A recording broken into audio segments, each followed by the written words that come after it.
in a move to harmonize the transition of civil registration functions from the Uganda Registration Services Bureau to the National Identification and Registration Authority (NIRA. The first stakeholders' engagement was held with key marriage registration duty bearers, including religious leaders, local government leaders, justice, law and order sector, and traditional or cultural leaders.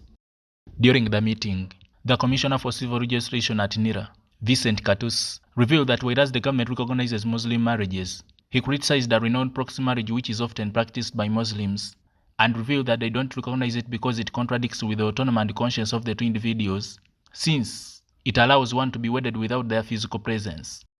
Proxy marriages today under our laws are not marriages. Now, we have had our colleagues, the Muslim brothers and sisters, telling us that for them they can have such engagements. That's according to their faith. Now, marriage has the tendency that it must really have. For example, there has to be free will, consent. And it is hard for you to consent unless you are there in person. We had things like marriages by Zoom and things of the kind. Now, Zoom, the last I checked, is a screen. So you cannot know who is behind and probably forcing someone to say certain things. So if you want to have a proper marriage, then chances are you're going to have this marriage where people are actually present. So we do not have marriages by proxy. At the same event, the Civil Registration Directorate introduced an online service portal for applying for marriage certificates, aiming to simplify the process and reduce bureaucracy. However, this move was met with criticism from Councillor Frederick Semwang, the Uganda Episcopal Conference's legal advisor, who argued that internet access remains a significant challenge in many parts of the country. However, we see it as a challenge, especially where people don't have access to computer facilities. People, especially from rural areas where there is no power, for them to be able to expeditiously file these applications online. However, it is a good process which requires probably government and churches to invest more in ICT such that they're able to file these applications online.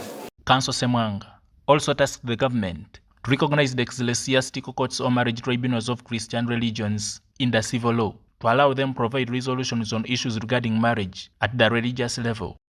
However, this provision is not available for the rest of the religions because, for example, in the Catholic Church we have what we call the ecclesiastical courts, which also equally make decisions. But these decisions cannot be enforced. For example, if a marriage tribunal of the Catholic Church nullifies a marriage, the marriage tribunal may not have mandate over issues of property, issues of custody of children. Reason because that tribunal is not recognized under the civil law. So our advocacy and request to government is that let other Christian religions, marriage tribunals and councils be also recognized by government in terms of handling internal matters regarding marriage. In the spirit of ensuring the credibility of marriage registration under NIRA, the Executive Director Rosemary Chisembo has urged the public, particularly those involved in conducting marriages, to report any irregularities, such as individuals possessing multiple national IDs, to the authorities. And what I would like to ask all Ugandans, this time I'm not even speaking to you in your capacities as religious leaders or duty bearers. Let's raise an alarm. I know Rose, she has to what? IDs. Because that is how data is cleaned. The stakeholders' engagement culminated in a demonstration of a civil marriage registration between a couple, showcasing a streamlined marriage registration process under the new Civil Registration Directorate. I call upon all persons to witness that I know what is unfortunate to take up to share the to be my lawful husband. Joseph Kabali, UCTV News.